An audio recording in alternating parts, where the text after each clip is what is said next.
Of the best interview. ಈ small ವಿಷಯಗಳನ್ನ ಸಾರ ಮಾತಾಡಿರೋದು ಪೀಪಲ್ ಹಾರ್ಟ್ಲಿ ಉಳಿಬೇಕಂತ ನನ್ನ ಆಸೆ.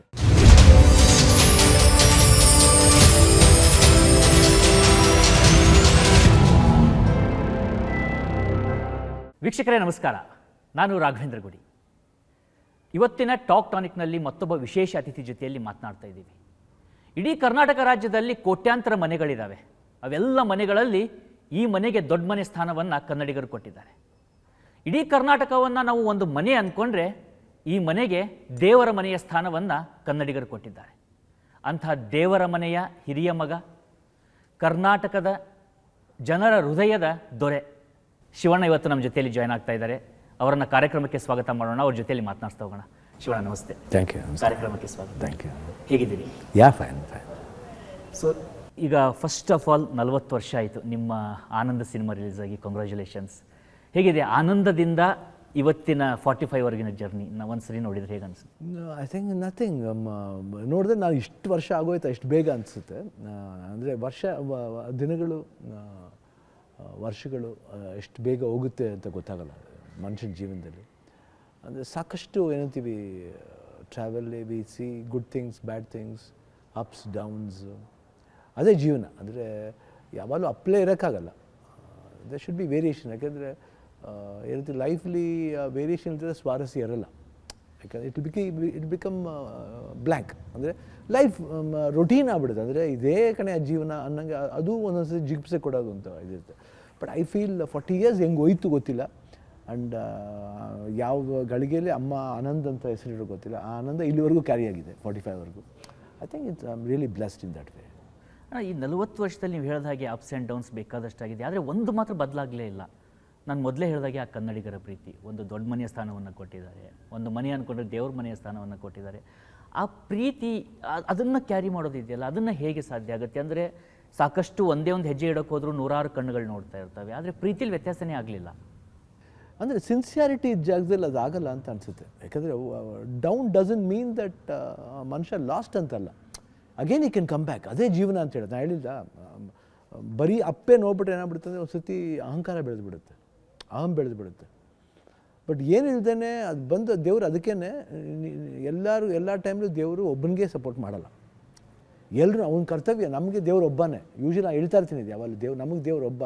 ಆದರೆ ದೇವ್ರು ನಮ್ಮಂಥವ್ರು ಕೋಟ್ಯಾಂತರ ಜನ. ಬರೀ ಅವ್ನು ಶಿವಣ್ಣನ ಜೊತೆಲೇ ಇರಬೇಕು ಅಂತಲ್ಲ. ಅವನೊಂದು ಸತಿ ಬೇರೆ ಆ್ಯಕ್ಟರ್ಸ್ ಜೊತೆಲಿ ಹೋಗ್ಬೇಕಾಗುತ್ತೆ, ಬೇರೆ ಮಾಮೂಲಿ ಮನುಷ್ಯರ ಜೊತೆ. Everybody he has to attend. ಅದು ಜೀವನದ ನಿಯಮ ಅದು. ಬಟ್ ಅಲ್ಲಿವರೆಗೂ ದೇವ್ರು ಬರ್ತಾನೆ ಬಿಟ್ಟು ನಾವು ಕೆಲಸ ಮಾಡಿ ಕೂತ್ಕೊಳ್ಳೋಕ್ಕಾಗತ್ತಾ? ಕಾಯಕ್ಕಾಗಲ್ಲ. We have to work. ಅದೇ ದೇವ್ರು ಮೆಚ್ಚೋದು. ನನ್ನ ನೆನಪಲ್ಲಿದ್ದರೂ ನಾ ಬರಲಿಲ್ಲ ಅಂದರೆ ಅದಕ್ಕಂತ ಅವನೇನು ನೆಗ್ಲೆಕ್ಟ್ ಮಾಡಲಿಲ್ಲ. ಅದಕ್ಕೆ ಕಾಯಕವೇ ಕೈಲಾಸ ಅಂತಾರೆ. ವರ್ಕ್ ಇಸ್ ಗಾಡ್ ಅಂತ ಯಾಕೆ ಹೇಳ್ತೀವಿ ಅಂದರೆ, ಬಿಕಾಸ್ ದೇವರಲ್ಲಿ ಎಲ್ಲಿ ನೋಡ್ಬೋದು ಅಂದರೆ ನಾವು ವರ್ಕ್ ಮಾಡೋ ಇದರಲ್ಲಿ ನೋಡ್ಬೋದು. ಬಹುಶಃ ಐ ಥಿಂಕ್ ಸೋಲು ಅಂದ ತಕ್ಷಣ ಅವನು ಸೋತೋದ ಅಂತಲ್ಲ, ತಿರ್ಗಾ ಬರೋಕ್ಕೆ ಒಂದು ದಾರಿ ದೇವ್ರು ತೋರಿಸಿರ್ತಾನೆ, ಅಲ್ಲಿ ಹೋಗಿ ಬರಬೋದು ಅನ್ನೋದು ಒಂದು ಪಾಠ ಥರನೂ ಆಗುತ್ತೆ. So I think in that way I think I just believe in that. I believe in that philosophy. ಅದರಿಂದ ವಿ ಹ್ಯಾವ್ ಟು ಫೈಟ್. ಜಂಜಾಟದಲ್ಲಿ ಫೈಟ್ ಮಾಡಬೇಕು. ನಿಮ್ಮ ಜರ್ನಿಯನ್ನು ಒಬ್ಬ ಅಭಿಮಾನಿಯಾಗಿ, ಒಬ್ಬ ಜನಸಾಮಾನ್ಯ ನಾವು ಹೊರಗಡೆ ನಿಂತು ನಾನು ನೋಡಿದಾಗ ಅನ್ನಿಸ್ತಾ ಇರುತ್ತೆ ಶಿವಣ್ಣ, ಆನಂದದಿಂದ 45ವರೆಗೂ ನಾವು ಸಿನಿಮಾ ನಿಮ್ಮ ಗ್ರಾಫ್ ನೋಡ್ತಾ ಬಂದರೆ, ಅವತ್ತು ಒಂದು ಸಮಯದಲ್ಲಿ ಇವತ್ತೇನು ಇಂಡಸ್ಟ್ರಿ ಹಿಟ್ ಅಂತೀವಿ, ಬಹುತೇಕವಾಗಿ ಒಂದಿಲ್ಲ ಒಂದು ವಿಭಿನ್ನವಾಗಿರ್ತಕ್ಕಂಥ ಸಿನಿಮಾ ಆನಂದ ಆಗುತ್ತೆ, ಅದಾದಮೇಲೆ ರಥಸಪ್ತಮಿ ಆಗುತ್ತೆ, ಮನಮೆಚ್ಚಿದ ಹುಡುಗಿ ಆಗುತ್ತೆ. ನೋಡ್ತಾ ಇದ್ದರೆ ನೀವು AK-47 ಮಾಡ್ತೀರಿ, ಜನ್ಮದ ಜೋಡಿ ಮಾಡ್ತೀರಿ, ನಮ್ಮರು ಮಂದಾರ ಹೂವೇ ಮಾಡ್ತೀರಿ. ಅಂದರೆ ಆ ವಿಭಿನ್ನ ಸಿನಿಮಾಗಳನ್ನು ಮಾಡ್ತಾ ಹೋದರೂ ಕೂಡ ಜನರು ಅಷ್ಟೇ ಪ್ರೀತಿಯನ್ನು ತೋರಿಸ್ತಾ ಹೋಗ್ತಾರೆ. ಆ ಒಂದು ಕಡೆಯಿಂದ ಅಷ್ಟು ದೊಡ್ಡ ಮಟ್ಟದ ಸಕ್ಸಸ್ಸನ್ನು ನೋಡ್ತಾ ಬರ್ತೀರಿ. ಸೊ ಆ ಸಕ್ಸಸ್ಸನ್ನು ಇವತ್ತಿನ ಸಂದರ್ಭದಲ್ಲಿ ನೋಡ್ತಾ ಇದ್ದರೆ, ಇವತ್ತಿನ ಕನ್ನಡ ಇಂಡಸ್ಟ್ರಿಯನ್ನು ನೋಡ್ತಾ ಇದ್ದರೆ, ಇವತ್ತು ಒಂದು ಚಿಕ್ಕ ಟ್ರೇಲರ್ ರಿಲೀಸ್ ಆದರೂ ಇಡೀ ದೇಶಾದ್ಯಂತ ಅದ್ರ ಬಗ್ಗೆ ಮಾತನಾಡ್ತಾರೆ. ಆ ಬೆಳವಣಿಗೆ ಬಗ್ಗೆ ಹೇಗೆ ನೋಡ್ತೀರಿ ನೀವು? ನಥಿಂಗ್. ಯೂಶ್ವಲಿ ಏನಾಗುತ್ತೆ ಅಂದರೆ, ಸಿ ಸೊಸೈಟಿ ವರ್ಷ ಆಗ್ತಿದ್ದಂಗೆ ಒಂದು ನ್ಯೂ ಡೆವಲಪ್ಮೆಂಟ್ ಆಗ್ತಾ ಇರುತ್ತೆ. ಸೊ ಆ ಡೆವಲಪ್ಮೆಂಟ್ ನಾವು ಇರಬೇಕು. ಹಂಗಂದ ತಕ್ಷಣ ಅದು ಜನ ಇದು ಮಾಡಿದ್ರೆ ಮೆಚ್ತಾರೆ ಅನ್ನೋ ಸುಳ್ಳು. ಇದು ಮಾಡಿಬಿಟ್ರೆ ಮೆಚ್ತಾರೆ no. Some things are there where ಜನ ಗೊತ್ತಾಗ್ಬಿಟ್ರೆ ದೇವ್ರು ಆಗ್ಬಿಡ್ತಾನೆ. ಇಲ್ಲ, ಬರೀ ಲಾರ್ಜರ್ ದನ್ ಲೈಫ್ ಕ್ಯಾರೆಕ್ಟರ್ ಮಾಡಿಬಿಟ್ರೆ ದೊಡ್ಡ ಆ್ಯಕ್ಟರ್ ಅಂತ ಅನ್ಸ್ಕೊಳ್ಳಲ್ಲ. You should touch the people. ಎಷ್ಟು ಜನ ಗೊತ್ತಾಗ್ಬೋದು ಹೇಳಿ? ವರ್ಲ್ಡ್ ನೀವು ಎಷ್ಟು ಜನ, ಬರೀ ನೀವು ಇಂಡಿಯಾ ಇಲ್ಲ ವರ್ಲ್ಡ್ ತಗೊಳ್ಳಿ, only certain places you can take only the main cities. You should take village ತಗೋಬೇಕು, ವಿಲೇಜ್ನು ಸ್ಮಾಲ್ ಪ್ಲೇಸ್ ತಗೋಬೇಕು. ಎಲ್ಲ ಜಾಗದಲ್ಲೂ ಮುಟ್ಟೋನೇ ನಟ, ಎಲ್ಲ ಜಾಗದಲ್ಲೂ ಅಟ್ರಾಕ್ಟ್ ಆಗೋನೇ ಮನುಷ್ಯ. ಮಹಾತ್ಮ ಗಾಂಧಿ ಅಂತ ಯಾಕೆ ಹೇಳ್ತೀವಿ ಅಂದರೆ everybody knows Mahatma Gandhi, world wide knows, everybody knows Mahatma Gandhi. ಅವರೇನು ಆ್ಯಕ್ಟರ್ ಅಲ್ಲ, ಬಟ್ ಆ್ಯಕ್ಟರ್ಗಿಂತ ದೊಡ್ಡ ಮನುಷ್ಯ ಅಲ್ವಾ? It's not that the thing what we touch. Normal ಪೀಪಲ್ನ ಅಟ್ರಾಕ್ಟ್ ಮಾಡಬೇಕಂದ್ರೆ ಬರೀ ಒಂದು ಲಾರ್ಜರ್ ದನ್ ಲೈಫ್ ಕ್ಯಾರೆಕ್ಟರ್ ಮಾಡೋದ್ರಿಂದ ಅಲ್ಲ, ಅವರಲ್ಲಿರೋ ಒಂದು ಗುಣನ ನಾನು ಇವತ್ತು ಒಂದು BBMP ಒಂದು ರೋಲ್ ಮಾಡಿದ್ರು, ನಾನು ಅವನ ಸ್ಥಾನದಲ್ಲಿ ಇದ್ದು ನಾನು ಆ್ಯಕ್ಟ್ ಮಾಡಿದಾಗ ನಾವು ಹೌದು ಕಣೆ, ನಾವು ಹೀರೋ ಅಲ್ವಾ, they recognise as in that way. ಅದು ಗೆಲುವೇ ಹೊರತು ದೊಡ್ಡ ವಿಷಯ ಮಾತಾಡಿ ಏನು ದೊಡ್ಡ ವಿಷಯ ಅಲ್ಲ ಅದು. ಅಂಡರ್ವರ್ಲ್ಡ್ ಮಾಡ್ತೀವಿ, ಬೇರೆ ದಟ್ಸ್ ಆಲ್ ಸೆಕೆಂಡ್ರಿ.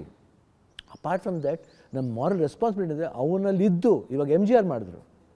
ಯಾಕೆ MGRನ ಮಕ್ಕಳ ತಿಲಕ ಅಂತ ಕರಿತಿದ್ರು ಅಂದರೆ, ಬಿಕಾಸ್ ಈ ಡಿಡ್ ರಿಕ್ಷಾಕಾರನ ಅಂತ ಮಾಡಿದ್ರು, ಮೀನವನ್ ಅನ್ಬನ್ ಅಂತ ಮಾಡಿದ್ರು, ಫಿಶರ್ಮ್ಯಾನ್ ಬಗ್ಗೆ. ಈ ಗೋಸ್ ನಿಯರ್ ಟು ದೆಮ್, ಆಯಿತಾ? ಕೆಲವು ಜನ ಸಿನಿಮಾ ನೋಡೋರು even they like commercial cinemas also, ಇಲ್ಲ ಅಂತಲ್ಲ. But apart from that main ಇದ್ದಾಗ ಏನಾಗ್ತದೆ, ನಾವು ಇನ್ನೂ ಹತ್ರ ಆಗ್ತೀವಿ. ಇವಾಗ ಅಪ್ಪಾಜಿ ಬಂಗಾರದ ಮನುಷ್ಯ ಮಾಡಿದ್ರು, ಅವಾಗೇನಾದರೂ ಇದು ಬೇರೆ ವಿಷಯ ಇದೆ ಕಣೆ, ನಾವೇನು ಸಿಟಿಲೇ ಹೋಗಿರ್ಬೇಕಂತಲ್ಲ, ಹಳ್ಳಿಲಿದ್ದು ನಾವು ಸಾಧಿಸ್ಬೋದು ಅಂತ. ಇವತ್ತು ಕನೆಕ್ಟ್ ಆಗುತ್ತೆ, ಕನೆಕ್ಟ್ ಆಗುತ್ತೆ. ಕಸ್ತೂರಿ ನಿವಾಸ, ಜೀವನ ಚೈತ್ರ, ಆ ಡ್ರಿಂಕ್ ಇಶ್ಯೂ ಬಗ್ಗೆ ಅದೆಲ್ಲ ಕೆಲವು ಅದಾದಲ್ಲ ರಿಯಲ್ ಗೆಲುವುದು. ಕಮರ್ಷಿಯಲ್ ಮಾಡಿ ಏನೋ ಒಂದು ಹೆಸರು ಮಾಡಿ ದೊಡ್ಡ ವಿಷಯ ಅಲ್ಲ, ಒಂದು ಪಾತ್ರವಾಗಿ ನೆನೆಸ್ಕೋಬೇಕು. ಆವಾಗ ಏನಾಗುತ್ತೆ ಅಂದರೆ ಯುಲ್ ಬಿ ರೆಕಗ್ನೈಸ್ ನಮ್ಮ ರೋಲ್ ಮಾಡೆಲ್ ಅಂತಾರೆ. ಆ ರೋಲ್ನ ಮಾಡೆಲ್ಲ ತಗೋತಾರೆ ಅವರು. ಬಂಗಾರದ ಮನುಷ್ಯ ರೋಲ್ ಮಾಡೆಲ್ ಅದು ಬಹುಶಃ ಭಾಳ ಕಮ್ಮಿ ಜನ ಸಿಗುತ್ತೆ. ನಾನು ಅದಕ್ಕೆ MG ರಾಮಚಂದ್ರ ಅವ್ರ ಎಕ್ಸಾಂಪಲ್ ಕೊಟ್ಟೆ. ಅದಕ್ಕೆ ಪೊಲಿಟಿಕಲ್ ಯಾಕೆ ಅಷ್ಟು ಹೈಲೈಟ್ ಆದರೆ because of that NT Rama Rao ಅವರು. So like that I can give. ಇಲ್ಲ, ನಿಮ್ಮ ಸಿನಿಮಾ ನೋಡ್ತಾನೆ ಬಂದು ಕೂಡ ನೀವು ಅದೇ ಥರವಾಗಿ ವಿಭಿನ್ನವಾದ ಸಿನಿಮಾಗಳು ನಾವೀಗ ಆಸೆಗೊಬ್ಬ ಮೀಸೆಗೊಬ್ಬ ನೋಡ್ತೀವಿ. ಇವತ್ತು ಕೂಡ ಬೋರ್ ಆದರೆ ಆ ಸಿನಿಮಾ ಹಾಕೊಂಡು ಕೂತ್ಕೊಂಡು ಎಷ್ಟೋ ಒಂದು ರಿಲೀಫ್ ಅನಿಸುತ್ತೆ. ಅದಾದಮೇಲೆ ನೀವು ತವರಿಗೆ ಬಾ ತಂಗಿ ಅನ್ನುವಂಥ ಸಬ್ಜೆಕ್ಟಲ್ಲೂ ಮಾಡ್ತೀರಿ.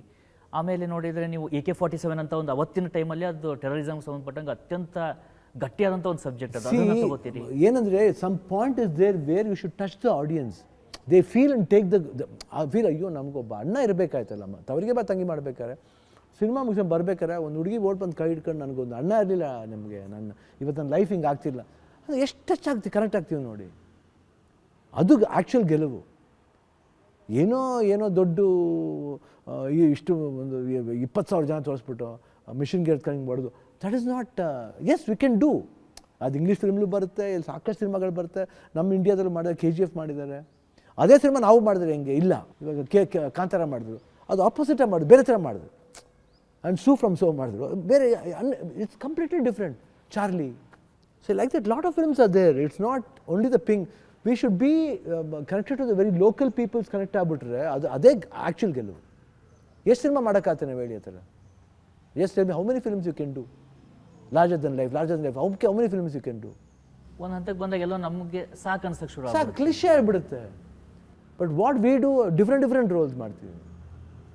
ನನ್ನ ಕರಿಯರ್ ಸ್ಪ್ಯಾನ್ ತಗೊಂಡಾಗ ಎಲ್ಲ ಡಿಫ್ರೆಂಟ್ ರೋಲ್ಸೇ ಬಂತು. ಅದು ನನ್ನ ಪಾಲ್ ಬಂದಿದ್ದು ಐ ಥಿಂಕ್ ನನ್ನ ಭಾಗ್ಯ ಅಂತ ಅನಿಸುತ್ತೆ. ಅದು ಆಗ ಅನ್ಸುತ್ತೆ ಈ ಓಮ್ ಆದಮೇಲೆ ನೀವು ಅಂಥದ್ದೇ ಮಾಡ್ಬೋದಿತ್ತು. ಅದು ಸಡನ್ ಟ್ರಾನ್ಸಿಷನ್ ನಮ್ಮೂರ ಮಂದಾರವೇ ಬರುತ್ತೆ. ಮತ್ತೆ ಆಮೇಲೆ ನೋಡಿದರೆ ಏಕ್ದಮ್ ನಮ್ಮೂರ ಮಂದಾರವದಲ್ಲಿ ಒಬ್ಬ ಶಹರದಲ್ಲಿರೋ ಒಬ್ಬ ಮ್ಯೂಸಿಕ್ ಡೈರೆಕ್ಟರ್ ಮಗನ ರೋಲ್ ಇರುತ್ತೆ. ನೋಡಿದರೆ ಜನ್ಮ ಜೋಡಿ ಬರುತ್ತೆ, ಏಕ್ದಮ್ ಹಳ್ಳಿ ಅವನು. ಇವತ್ತು ಮಣಿ ನನಗೆ ಬೇಜಾರಾದಾಗೆಲ್ಲ ಮಣಿನೇ ಸಾಂಗ್ ಕೇಳ್ತಾ ಇರ್ತೇನೆ. ಓಲ್ಡ್ ಇಸ್, ಅದಕ್ಕೆ ಓಲ್ಡ್ ಇಸ್ ಗೋಲ್ಡ್ ಅಂತ ಯಾಕೆ ಹೇಳ್ತಾರೆ ಹೇಳಿ?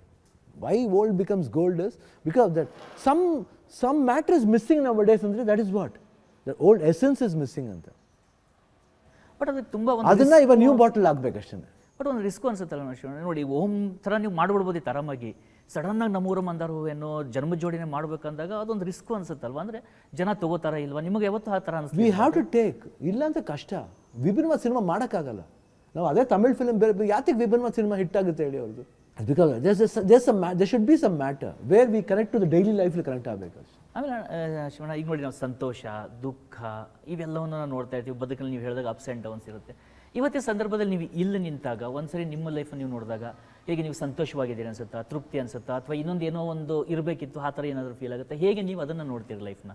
ಲೈಫ್ ಮನುಷ್ಯ, ಆ್ಯಕ್ಟ್ರು ರಾಜ್ಕುಮಾರ್ ಮಗ ಶಿವರಾಜ್ ಕುಮಾರ್ ಅಂದ ತಕ್ಷಣ ದುಃಖ ಇಲ್ಲ, ಬರೀ ಸಂತೋಷ. No no no, even we do have that pressure, family pressure ಇರುತ್ತೆ, ದೆನ್ ಆ್ಯಕ್ಟಿಂಗ್ ಪ್ರೆಷರ್ ಇರುತ್ತೆ, ರಿಲೇಟಿವ್ ಪ್ರೆಷರ್ ಇರುತ್ತೆ, ಎವ್ರಿಥಿಂಗ್ ಇದೆ. ಎಲ್ಲ ಜಂಜಾಟದಲ್ಲಿ ನಾವು ಓಡಾಡ್ತಿರ್ಬೇಕು. That pressure should be there. ಪ್ರೆಷರ್ನ ನಾವು ಪ್ಲೆಷರಾಗಿ ತಗೊಂಬಿಟ್ರೆ ಪ್ರಾಮಿಸ್ ಆಗೋದು ಅನ್ಸಲ್ಲ. We have to take everything life. ಅದೇ ರೊಟೀನ್. ಒಂದು ಕಡೆ ಒಳ್ಳೇದು ನಡಿಬೇಕಾದ್ರೆ ಕೆಟ್ಟದ್ದು ಆಗಬೇಕು, ಕೆಟ್ಟದ್ದು ನಡಿಬೇಕಾದ್ರೆ ಒಳ್ಳೇದಾಗುತ್ತೆ. So both should be there. ಅದು ಲೈಫ್. ಪ್ರಶ್ನೆ ಯಾಕೆ ಕೇಳಿದೆ ಅಂದರೆ ಇವತ್ತಿನ ಜನ್ರೇಷನ್ ನಾವು ಸಾಮಾನ್ಯ ನೋಡ್ತಿದ್ದಾಗ ಈ ಸಂಬಂಧಗಳು, ಮದುವೆ ಅಥವಾ ಪ್ರೀತಿ, ಈ ಒಂದು ವಿಚಾರಕ್ಕೆ ಬಂದಾಗೆಲ್ಲ ತುಂಬ ಜನರಿಗೆ ಎಲ್ಲೋ ಒಂದು ಕಡೆ ಭಯ ಕಾಡುತ್ತೆ. ಕೆಲವೊಬ್ರು ಡಿಪ್ರೆಷನಲ್ಲಿ ಹೋಗ್ಬಿಡ್ತಾರೆ, ಇನ್ನು ಕೆಲವೊಬ್ರು ನಾನು ಫ್ಯಾಮಿಲಿ ರೆಸ್ಪಾನ್ಸಿಬಿಲಿಟಿ ತೊಗೊಂಡ್ಬಿಟ್ರೆ ನನಗೆ ನನ್ನ ಲೈಫಲ್ಲಿ ಏನಾದ್ರು ಮಾಡೋಕ್ಕಾಗತ್ತಾ ಅನ್ಸುತ್ತೆ. ಬಟ್ ನೀವು ಒಂದು ಕಡೆ ಸೂಪರ್ ಸ್ಟಾರ್ಡಮ್, ನೀವು ಹೇಳಿದಾಗ ಇನ್ನೊಂದು ಕಡೆ ದೊಡ್ಡ ಫ್ಯಾಮಿಲಿ, ಮತ್ತೊಂದು ಕಡೆ ಅಭಿಮಾನಿಗಳು, ಪರ್ಸ್ನಲ್ ಲೈಫು, ಅವನ್ನೆಲ್ಲ ಬ್ಯಾಲೆನ್ಸ್ ಮಾಡುವಾಗ ಅದನ್ನು ನೀವು ಹೇಗೆ ಅಪ್ರೋಚ್, ನಿಮ್ಮ ಅಪ್ರೋಚ್ ಏನಾಗಿರುತ್ತೆ? ಏನಿಲ್ಲಪ್ಪ, we have to go had ಅಷ್ಟೇ. ಅದೇ ತಾಳ್ಮೆ ಬೇಕು, ಸಂಯಮ ಬೇಕು, ಪೇಷನ್ಸ್ ಬೇಕು. Yes, it is there. ನಾವು ಅದಕ್ಕೆ ಸಂಯಮ ಅಂದ ತಕ್ಷಣ ಅವ್ರು ಕೆರಡೆ ನುಗ್ಗಬೇಕು, ಇಲ್ಲ ಅವ್ರ ಕಾಲ ಕಡೆ ಇರಬೇಕು ಅಂತಲ್ಲ. ಪ್ರತಿಯೊಬ್ಬರಿಗೂ ಅವ್ರದ್ದೇ ಒಂದು ಸ್ಪೇಸ್ ಕೊಡಬೇಕು. We have to give the space for everybody. ಅದು ಸುಮ್ಮನೆ ನಾವು ನಮ್ಮ ಸ್ಪೇಸ್ಗೆ ಅವ್ರು ಅಡ್ಜಸ್ಟ್ ಆಗಬೇಕಂತಲ್ಲ, ಅವ್ರ ಸ್ಪೇಸ್ಗೆ ನಾವು ಅಡ್ಜಸ್ಟ್ ಆಗಬೇಕು. ಅದಕ್ಕಂತ ಅವ್ರ ಸ್ಪೇಸ್ಗೆ ನಾವು ಅಡ್ಜಸ್ಟ್ ಆಗಬೇಕಂತ ಅವ್ರು ತಿಳ್ಕೊಂಬಿಟ್ಟಿದ್ದು ತಪ್ಪದು. They should also adjust with us. ಅವಾಗಲೇ ಅದು ಇಂಟರ್ಡಿಪೆಂಡೆನ್ಸ್ ಇಲ್ಲದೆ ಹೋದರೆ ಭಾಳ ಕಷ್ಟ. ಅವಾಗ ಯಾವಾಗ ಗುಡ್ ಬೈ ಅಂದ್ಬಿಟ್ಟು ಹೋಗ್ತಾ ಇರಬೇಕು. ದಿಸ್ ಇಸ್ ಮೈ ವೇ ಅಂತ. ಈಗ ನೀವು ಹೇಳ್ತಾ ಇದ್ದಾಗ ನೋಡಿದರೆ ಒಂದು ಫ್ಯಾಮಿಲಿ ಲೈಫ್ ಅಂತ ಬಂದಾಗ ನಿಮಗೆ ಹುಷಾರಿಲ್ಲ ಅಂತ ಗೊತ್ತಾದಾಗ ಇಡೀ ರಾಜ್ಯದಲ್ಲಿ ಜನರಿಗೆ ಒಂಥರ ಇದಾಗುತ್ತೆ, ಎಲ್ಲರೂ ಪ್ರಾರ್ಥನೆ ಮಾಡ್ತಾರೆ, ನಾವು ಯು ಆರ್ ಅಬ್ಸಲ್ಯೂಟ್ಲಿ ಫೈನ್, ಅದರಿಂದ ಹೊರಗಡೆ ಬರ್ತೀರಿ. ಈ ಥರ ಯಾರಾದರೂ ಈಗ ಏನೋ ಒಂದು ಡಯಾಗ್ನೋಸ್ ಆಗಿರುತ್ತೆ ಅಥವಾ ಬೇರೆ ಯಾರಿಗೂ ಏನೋ ಸಮಸ್ಯೆ ಇರುತ್ತೆ, ಅಂಥವ್ರಿಗೆ ನೀವು ಯಾವ ರೀತಿಯಾಗಿ ನಿಮ್ಮ ಲೈಫಿಂದ ಹೇಳಕ್ಕೆ ಬಯಸ್ತೀರಿ? ಅಂದರೆ ಅದನ್ನು ಹೇಗೆ ತೊಗೋಬೇಕು? ಬಂದಿದೆ, ತೊಗೊಂಡ್ರಿ, ಅದರಿಂದ ಗೆದ್ದು ಬಂದ್ರಿ, ಆ ಫೈಟಿಂಗ್ ಸ್ಪಿರಿಟ್ ಹೇಗೆ ಅಂತ? ಅದು nothing, it's a support system ಅಷ್ಟೇ. ಅದು we have to fight our self. ಅಂದರೆ ಏನು ಬೇಕಾದ್ರೆ ಆಗ್ಬೋದು, ಅದಕ್ಕೂ ರೆಡಿ ಆಗಬೇಕು. ಅಪಾರ್ಟ್ ಫ್ರಮ್ ದಟ್ ನಂಬಿಕೆ ಇರಬೇಕು, ಟ್ರಸ್ಟ್ ಇರಬೇಕು. ಯಾರು ನಮ್ಮನ್ನ ಟ್ರೀಟ್ ಮಾಡ್ತಾರೋ ಅವ್ರ ಮೇಲೆ ಟ್ರಸ್ಟ್ ಇರಬೇಕು. And we have to abide by them. ಆಮೇಲೆ ಏನಾಗುತ್ತೋ ರಿಸಲ್ಟ್ ಗೊತ್ತಾಗಲ್ಲ, ಬಟ್ ಸ್ಟಿಲ್, ಯಾಕಂದರೆ ಅದನ್ನು ಅವರು ತುಂಬ ಫೈಟ್ ಮಾಡ್ತಾರೆ, ಯಾರು ಡಾಕ್ಟರ್ಸು ತುಂಬ ಫೈಟ್ ಮಾಡ್ತಾರೆ. ಬಟ್ ಆ ಫೈಟಿಂಗ್ಗೆ ನಾವು ಸಹಕರಿಸಿದ್ರೆ ಅದು ಒಳ್ಳೆಯದು. ಅದಕ್ಕೆ ಏನು ಬೇಕು, ವಿಲ್ ಪವರ್ ಬೆಳೆಸ್ಕೋಬೇಕು. ವಿಲ್ ಪವರ್ ಬೇಕು. We should believe in our self, we should believe in life. ಅದಕ್ಕೂ ಮೀರಿ ಏನಾರು ಆಯಿತು ಅಂದರೆ ಏನು ಮಾಡೋಕ್ಕಲ್ಲ. We have to take that also. ಯಾಕಂದರೆ ಜೀವನದಲ್ಲಿ ಹುಟ್ಟು ಎಷ್ಟು ಸತ್ಯನೋ ಸಾವು ಅಷ್ಟೇ ಸತ್ಯ. ಆ್ಯಂಡ್ ನಾವು 1000 ವರ್ಷ ಎಲ್ಲ ಬದುಕೋಕ್ಕಾಗಲ್ಲ. ಯಾಕಂದರೆ ನಾವೊಬ್ಬರೇ ಬದುಕ್ಬಿಟ್ರೆ ನಮ್ಮದೊಂದು ಸ್ಥಾನ ಇರುತ್ತೆ, ಆ ಸ್ಥಾನ ಇನ್ನೊಬ್ರಿಗೆ ಬರೋಕ್ಕೆ ನಾವು we should welcome somebody else for that place. ನಾನೇ ತುಂಬಿರ್ತೀನಿ ಆ ಸ್ಥಾನಕ್ಕಂದ್ರೆ ಎಷ್ಟು ನ್ಯಾಯ ಹೇಳಿ? ತಪ್ಪಲ್ವಾ? We have to give space. ಅದಕ್ಕೆ we have to give space for everybody. Space ಅಂತ ಬಂದಾಗ ಏನಾಗುತ್ತೆ, ಎಲ್ಲದಕ್ಕೂ ನೀವು ವಿ ಕ್ಯಾನ್ ಫೈಟ್ ಇಟ್. ನಿನ್ನೆ ಒಬ್ಬರು ಸೈನಿಕರ ಜೊತೆ ಮಾತಾಡ್ತಾ ಇದ್ದೆ, ಅವರು ಆಪರೇಷನ್ ಸಿಂಧೂರದಲ್ಲೂ ಬಂದವರು. ಅವ್ರು ತುಂಬ ಒಂದು ಮಾತನ್ನು ಹೇಳಿದ್ರು, ಅಂದರೆ ನಾವು ಹುಟ್ಟೋದು ನಮ್ಗೆ ಗೊತ್ತಿರಲಿಲ್ಲ, ಸಾಯೋದು ನಮ್ಗೆ ಗೊತ್ತಿರಲಿಲ್ಲ, ಹಾಗಿದ್ದಾಗ ಭಯ ಯಾಕೆ ಅಂತ. ಕರೆಕ್ಟ್ ಅಲ್ವಾ? ಎಷ್ಟೊತ್ತಿ 45 ಅದೇ ಸಿನಿಮಾ, ಅದೇ ತಾನೆ. ಎಲ್ಲದನ್ನೂ ಫೇಸ್ ಮಾಡ್ತೀವಿ ಲೈಫ್ಲಿ. ಈ ಸಾವನ್ನ ಭಯನ ಫೇಸ್ ಮಾಡೋದು ಯಾಕೆ ಮಾಡಲ್ಲ? ನೀವು ಯಾವಾಗ ಈ ಭಯನ ಫೇಸ್ ಮಾಡ್ತೀವಿ, ಇನ್ನು ಎಲ್ಲಿ ಯಾವ ಭಯನ ಬೇಕಾದ್ರೆ ನೀವು ಫೇಸ್ ಮಾಡ್ಬೋದು. ಫೇಸ್ ಮಾಡ್ತೀನಿ ಕಡೆ ಏನೇ ಇದೆ ಇವಾಗ, what is there after all death ಅನ್ನು ನೋಡೇ ಬಿಡೋಣ ಬಿಡೋದು. ಅದಕ್ಕೆ 45 ಮ್ಯಾಟ್ರಲ್ಲಿ ಭಾಳ ಸೂಕ್ಷ್ಮ ಪಾಯಿಂಟ್ಸ್ಗಳಿದೆ, where you can get related to the life logics. ತುಂಬ ಹತ್ರ ಆಗ್ಬೋದು. ಎಲ್ಲವೂ ಅನ್ಸರ್ಟನಿಟಿ ಮಧ್ಯದಲ್ಲೇ ನಾವು ಒಂಥರ ನಮ್ಮದು ರೇಸ್ ನಡೀತಾ ಇರುತ್ತೆ. ಶಿವಣ್ಣ, ಇನ್ನೊಂದು ನನಗೆ ಮತ್ತೊಂದು ವಿಶೇಷ ಅಂದರೆ, ನೀವೀಗ ಒಂದು 45-50 ಡೇಸ್ ಅಮೇರಿಕಾದಲ್ಲಿದ್ದಾಗ ಆ ಅನುಭವ ಹೇಗಿತ್ತು? ಅಲ್ಲಿದ್ದಾಗಲೂ ಕೂಡ ನೀವು ಇಲ್ಲಿಂದ ಮಿಸ್ ಮಾಡ್ಕೊತಿದ್ದ, ಅಥವಾ ಅಲ್ಲಿ ಯಾವ ಥರ ನೀವು ಅಂಥದ್ರ ಮಧ್ಯದಲ್ಲೂ ನೀವೇ ಅಡುಗೆ ಮಾಡ್ತಿದ್ರಿ, ಶಾಪಿಂಗ್ ಹೋಗ್ತಿದ್ರಿ, ಆ ಒಂದು ಹೇಗಿತ್ತು ಆ ಒಂದು? ಇಲ್ಲ, ಚೆನ್ನಾಗಿತ್ತು. ಯಾಕಂದರೆ ನಾವೇನು ಮಾಡ್ತೀವಿ, ಹೊರಡೋ ಹೋದ ತಕ್ಷಣ ನಾವು ಬ್ಲ್ಯಾಂಕ್ ಆಗ್ಬಿಡ್ತೀವಿ ಇಲ್ಲಿ. ಬಟ್ ದಟ್ ಫೋನ್ ಬಂದಾಗ we emote, we start missing that voice, that. ಯಾಕೆ ನಮ್ಮ ಬೆಂಗಳೂರಲ್ಲಿದ್ದಾರೆ ಅಲ್ವಾ, ಇಲ್ಲಿಂದ ವಾಯ್ಸ್ ಬರ್ತಾ ಇದ್ದರೆ ನಮ್ಮ ಭಾಷೆ, ನಮ್ಮ ಸೊಗಡು, everything we it get. But ultimately we are gone for something else there. ಅಲ್ಲಿ ಹೋದಾಗ ನಾವು ನಮ್ಮ ಹೆಲ್ತನ್ನ ನಾವು ಅದಕ್ಕಂತ ಅದೇ ಫೀಲಿಂಗ್ ಹೋಗ್ಬಿಟ್ರೆ ಕಷ್ಟ. ಆ ಫೀಲಿಂಗ್ ಗೊತ್ತಾಗಬೇಕು. ಜೊತೆಲಿ we have to live there to come back. Health ಇಶ್ಯೂಲಿ we have to live there, we have to live in that. And ಅದಕ್ಕೆ ಏನು ಬೇಕು ಎಕ್ಸಸೈಸಸ್ಸು, ದಟ್ ಅವ್ರಿಗೆ ಏನು ಹೇಳ್ತಾರೆ ಡಾಕ್ಟರ್ಸ್ಗಳು, ಅದೆಲ್ಲ ಫಾಲೋ ಮಾಡ್ತಾ ವಿ ಹ್ಯಾವ್ ಟು ಅನುಭವಿಸ್ಬೇಕು ಅಲ್ಲೂ. ಯಾಕಂದ್ರೆ ನಾವು ಬಿಟ್ಬಿಟ್ರೆ ಕಷ್ಟ. ಏನು ಮಾಡ್ಬೋದು, ಸುತ್ತೀವಿ, ವಾಕಿಂಗ್ ಹೋಗ್ತೀವಿ, ಬೆಳಗ್ಗೆ ಕಾಫಿ ಕುಡ್ತೀವಿ. ಅದು Starbucks became a very part of life in Miami. ಬೆಳಗ್ಗೆ ಎದ್ದ ತಕ್ಷಣ ಒಂದು ವಾಕಿಂಗ್ ಮಾಡ್ಬಿಟ್ಟು ಬಂದರೆ, ಒಂದು 1.5 hour ವಾಕ್ ಮಾಡಿ ಬಂದರೆ, ಎಲ್ಲ ಕುತ್ಕೊಂಡು ಒಂದು 1 hour 1.5 hour we use to sit in that Starbucks. ಒಂದು ಅಲ್ಲಿ ಎಲ್ಲರೂ ಫ್ರೆಂಡ್ಸ್ ಆಗ್ಬಿಟ್ರು, ಗೊತ್ತಾಗ್ಬಿಟ್ರು ಅವರು, ಓಕೆ ಇವ್ರು ಡೈಲಿ ಬರ್ತಾರೆ ಅಂತ. It became like one more friends they. ಅಲ್ಲಿ ಬಂದು ಎಲ್ಲ ಕಾಫಿ ಕುಡಿತಾ ಅದೊಂದು 1 hour ಕಿಲ್ ಮಾಡೋದು, ಹೋಗಿ ಸ್ನಾನ ಮಾಡ್ಕೊಂಬರೋದು, ತಿರ್ಗಾ ಬಂದಮೇಲೆ ಎಲ್ಲ ಶಾಪಿಂಗ್ ಗಿಪಿಂಗ್ ಇದ್ರೆ ಹೋಗೋದು, ಇಲ್ಲಾಂದರೆ ಗೀತಾ ಅಡುಗೆ ಮಾಡ್ತಾ ಇರ್ತಾರೆ. ಅವಾಗ ಏನೋ ಸಾಮಾನಿಗೆ ಮಾತಾಡ್ಬೇಕಾದ್ರೆ ನಾವು ಹೋಗೋದು. ಯಾಕೆ ಟ್ಯೂಬ್ಸ್ ಇದ್ರು ಟ್ಯೂಬ್ಸ್ ಎಲ್ಲ ಚಿಕ್ಕದಾಗ್ಬಿಡೋದು, ಚಿಕ್ಕದಾಗಿ ಪ್ಯಾಂಟ್ ಒಳಗಡೆ ಹೋಗ್ಬಿಡೋದು. ಯೂಸ್ ಟು ಗೋ ಶಾಪಿಂಗ್ ಹೋಗೋದು, ತಗೊಂಬರೋದು. It became like a job. Middle ಇಲ್ಲಿಂದ ಫೋನ್ ಬಂದಾಗ ತಿರ್ಗಾ ಆ ನೆನಪು ಹೋಗೋದು. ಬರೀ ಆ ಲೈಫಲ್ಲ 2 ಕಡೆನೂ ಡೈವರ್ಟ್ ಆಯ್ತಾರೆ. ಇದನ್ನೂ ಅನುಭವಿಸ್ಬೇಕು, ಅದನ್ನೂ ಅನುಭವಿಸ್ಬೇಕು. ಲಿಬರಲ್ ಆಗಿರ್ಬೇಕು ಲೈಫ್ಲಿ.